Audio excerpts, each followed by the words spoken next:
Welcome to the AI Applied podcast. I'm your host, Jaden Schaefer. Each week, I cover breaking AI news, tools, and interview experts giving you actionable tips on applying AI into your career, job, workflows, and life.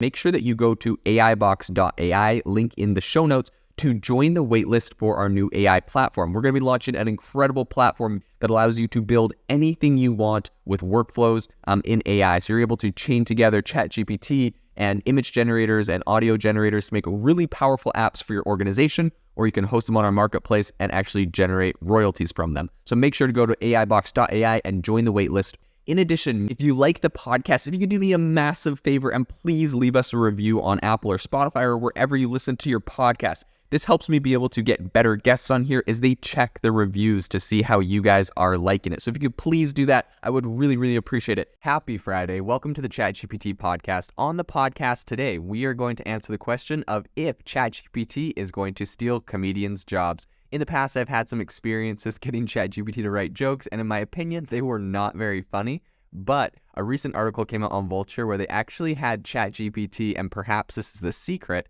they had ChatGPT write jokes in the style of specific comedians, and then they had comedians give commentary on those jokes that were written in their own personal style. So this should be pretty interesting.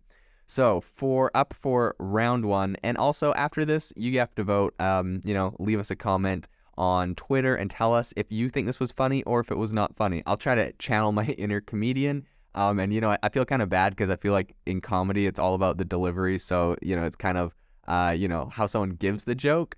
That being said, this was an article I found, and so people have to read this anyways. So, what's the difference of my voice? Hopefully I don't make it like worse, but that's up for you to decide as well.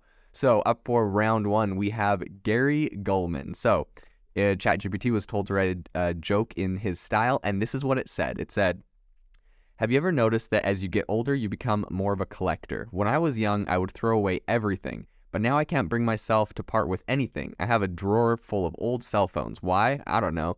Maybe someday I'll need to call someone in the past. And don't even get me started on Tupperware. I have so much Tupperware, I could open my own Tupperware store. But here's the thing. I can never find the matching lid. I'm convinced that Tupperware is playing some sort of cruel joke on me."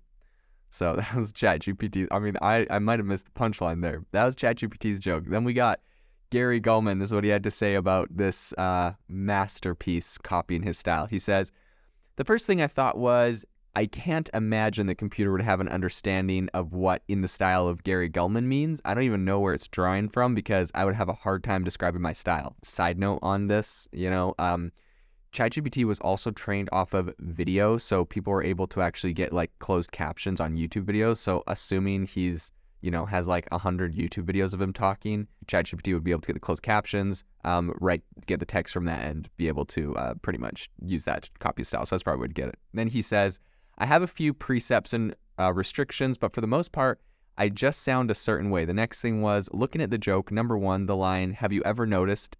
is this horrific 80s phrase that gave birth to a million comedians. As soon as I hear, "Have you ever noticed?" I stop listening because I know it's just going to be another really lazy observation. Dang, throwing shade at ChatGPT right off the bat.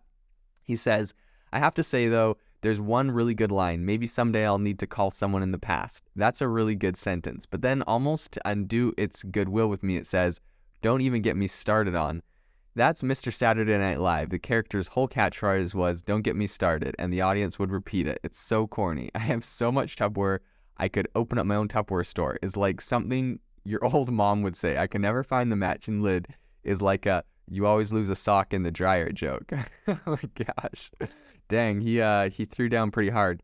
All right, up for round two, we have Maria Bamford. So ChatGPT was told to write a joke in the style of Maria Bamford, and this is what it came up with. "I'm not sure how to feel about getting older. On the one hand, I'm more experienced and wiser. On the other hand, I can't remember anything. I went to the grocery store the other day and forgot why I was there. So I just walked up and down the aisles until I found something that looked familiar. That's how I ended up with a cart full of butternut squash and cat food. It's like my brain is slowly turning into a random number generator." All right, this is what Maria Bamford had to say about that. I thought it was interesting that this was in the style of me because it isn't personal.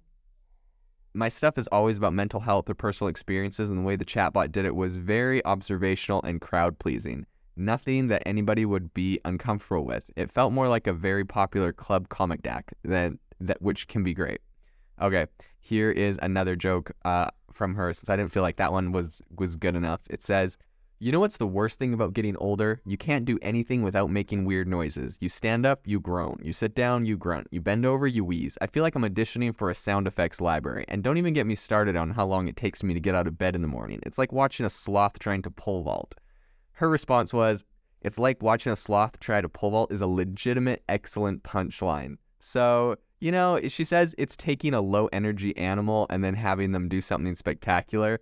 So you know what? She actually gave it a little bit of credit for that second joke there. So I'd say that's a bit of a win. And honestly, regardless of how funny you think these jokes are, compared to, stand-up comedy, it's not like dad jokes or something with a little quick punchline, but compared to some of these other jokes I've heard of ChatGPT, these are significantly more thought out and funny. So, all right, round 3, we are going to W. Kamau Bell. So this is the joke that ChatGPT came up for him. "So I recently turned 40, and let me tell you, aging is like playing Jenga with your body. You start taking out blocks from the bottom, and suddenly your knees don't work the way they used to. Your back hurts all the time, and you can't eat spicy food without regretting it for days. But the real fun is when you start losing things, keys, wallets, your mind.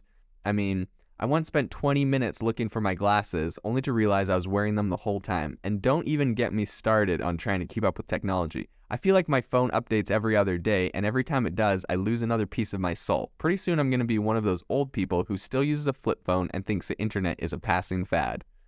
All right, this is his response to that.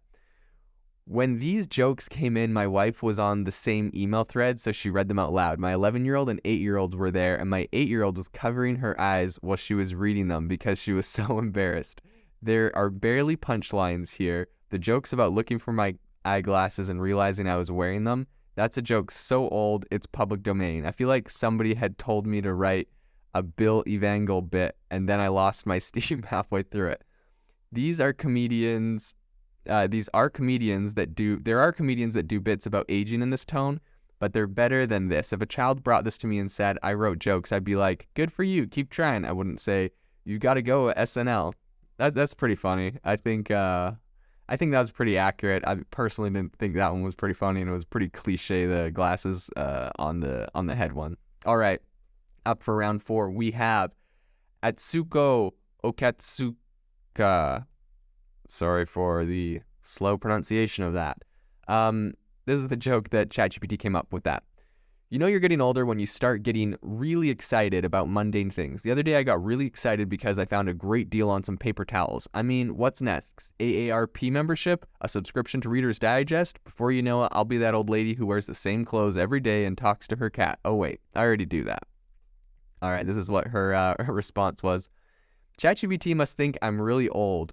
When I was in my 20s, I upped the age on my Facebook to 45 as a joke, so maybe that's what it's confused about, how old I am." That's hilarious. "AARP membership would be a great first-time joke for my grandma, who people know through my act and social media. I might give this to her. You have to be 65 and older for Medicaid, so maybe it's listening to interviews of me talking about my mom and grandma, and it's like, this girl's next.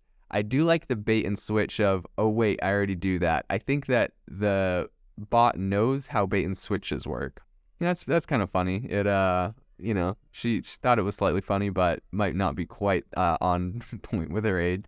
All right, how did ChatGPT do? Let me know. Shoot me a tweet on Twitter at Jaden_AI. I'd love to know what you think, if ChatGPT is going to take over comedians' jobs in the future. Until next time, have a good day. If you are looking for an innovative and creative community of people using ChatGPT, you need to join our ChatGPT creators community. I'll drop a link in the description to this podcast. We'd love to see you there, where we share tips and tricks of what is working in ChatGPT. It's a lot easier than a podcast, as you can see screenshots, you can share and comment on things that are currently working. So if this sounds interesting to you, check out the link in the comment. We'd love to have you in the community.